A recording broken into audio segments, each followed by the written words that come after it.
So I see a lot of odd-eyes builds going around for performance pals, and I say don't try to fix what's not broken. I mean, the original build with Ariadne and the Dark Engine, it's perfect. But I think you guys are going to like this one a lot more, especially you budget players out there. Shout out. We don't run strikes in here, but we run Ariadne, and it's still competitive. So I'm going to show you how that works. We'll just get into it. 2 Sorcerer. We run a card to replace a third. This deck is really balanced around Pendulum Rising, and so running 3 of Pendulum Monster that you don't really need 3 of is just a mistake when you can be running something else. Monkey board, Joker, 1 Lizard Draw, or sorry, 1 Gee Turtle, 2 Lizard Draw. Pretty much the best performance pals. They give you so much utility. It's the best engine. Portnaga and Silverclaw. Portnaga is good because you can search it with Feral Imps, and Silverclaw is good because it's level 4 and it helps you beat over big monsters like Monarchs that you need to get rid of. 2 Second Donkey. It's a Pendulum Call target. Obviously, it's great. Helps get rid of those dead hands when you have 2 scales, but no Pendulum Monster. You can use Second Donkey. You can normal summon it, search out the Pendulum Sorcerer, and pretty much go from there. For the Draco stuff, we have the pretty standard engine, except I only run 1 Vector. We don't run a Lure of Darkness in here, so I didn't want to run 2 of this, and I most certainly did not want to run Lecter. You have a lot more high scales than you do low scales, and I feel like running Vector is just the better option. I mean, sometimes people argue that Draco Face-Off can be used to get a 5 scale if you want, or a 3 scale if you want. But, in my opinion, you're going to have enough resources to get either the scales that you want anyways, if you're winning the game, or you have the potential to win that game. So I think it's just not worth it to run Lecter, especially when the 3 scale is so much better for this deck. The only argument for that is I run 2 Ariadnes, and these are 3 scales, and so Lecter may work as a 5 scale every once in a while, but I just feel like it's better to run Vector. But 2 Ariadne, we run 4 counter trap targets for this. That's generally how it is. You either run 3 Ariadne and 5 targets, or 2 Ariadne and 4 targets. That way you can use it maximum 2 times, and you can still draw a counter trap and use it minimum 1 time. If you draw 2 counter traps, then you don't need to resolve an Ariadne anyway. Having 2 counter traps is just a really good thing. 2 Armageddon Knight, Zephyros, and Shaddoll Dragon as a standard Dark Engine.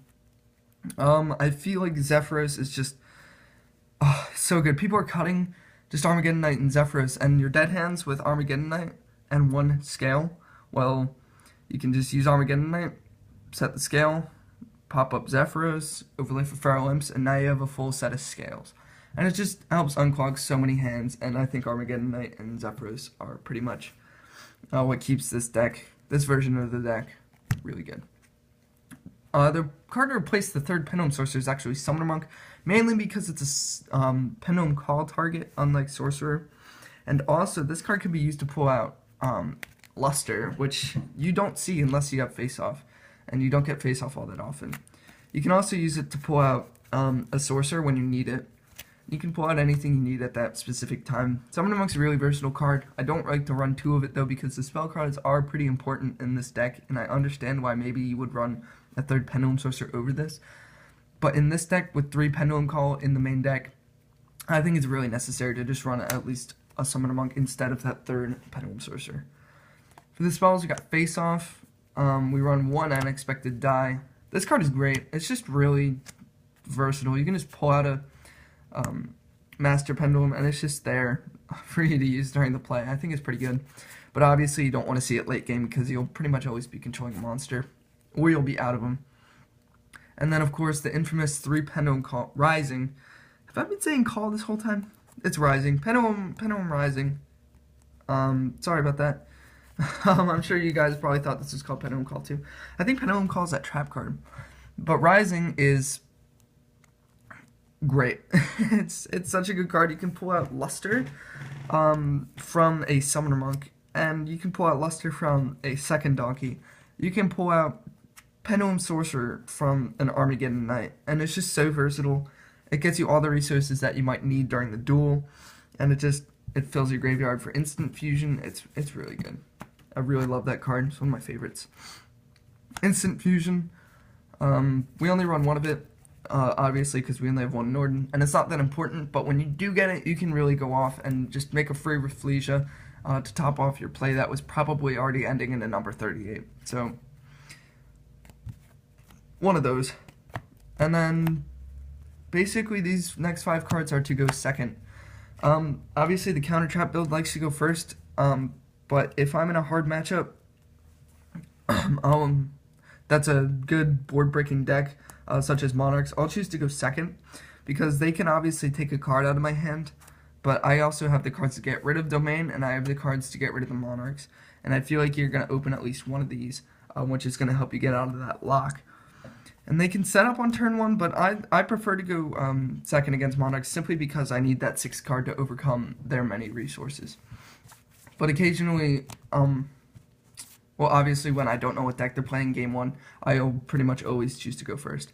You might argue that those are good on the side, but Dracopal is a generally good card, and the MSTs and the Twin Twisters are just good for late game strikes that are set to negate your huge Pendulum Summons. Obviously, I'm missing 2 of these, but I need 3 Scoldings. I have 1 Scolding. This is obviously a proxy, both of them. But Scolding is one of the best trap cards in the game, in my opinion. Every time I get this off, it's just so disruptive. If you can Scold the right effect or spell or trap, they're pretty much going to stop their turn there if they don't have the right resources. So I think it's really good. And the 4th counter trap, obviously, is Warning. You could also run Grand Horn if you wanted to. That card's pretty disruptive as well. For Felicia targets, we run Traptrix, Trap-Hole, Nightmare, and a Bottomless Trap-Hole. Basically, these are really good against Cosmo. People argue that Time Space is better than this, but I'd much rather Traptrix, Trap-Hole, the Dark Destroyer, and just negate its effect and have them beat over something with Forerunner, occasionally. I mean, Time Space is good, but getting that negation of the pop is sometimes critical, especially when they're trying to pop your number 38. So this is really good to just protect your number 38 from a quick Dark Destroyer pop. For the extra, we are missing 1 card from this. We'll get to that in a second.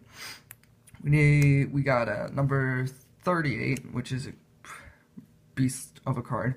2 Magister. A lot of people only run 1 of this. I make 2 almost every game. I don't know how you get away with 1. 1 Rafflesia, 1 Feral Imps. Both just really versatile cards, help the deck stay competitive, really. Double Dweller. This is debatable. I mean, I make Double Dweller occasionally. I just like to have it in here. But you can also replace it with some other rank 4 that you might want. Utopia, and this is the card we're missing, number S39, I think it is. Utopia the Lightning. It's a good beat over card. If you can make it and Dweller and attack over a Dark Destroyer, they're going to be in a pretty bad spot from there, especially if it's late game. And then we have an emergency Castel to get rid of a Cosmo Town most of the time. And also just to get over any problem cards that can be targeted, obviously. 1 Norden. Oh, and this Castel, sorry, can also be used to spin back an anti-spell fragrance, so that's always good. Norden for instant fusion. 3 Dinoster, just because I make 3 all the time. And Ignister, your best boss monster in the deck. For the side, I really like this side deck. It's a little budgety, but I'll show you guys. We got 2 Cyber Dragon, 1 Chimera Attack for Cosmo, and also for Cosmo we run 3 Iron Wall.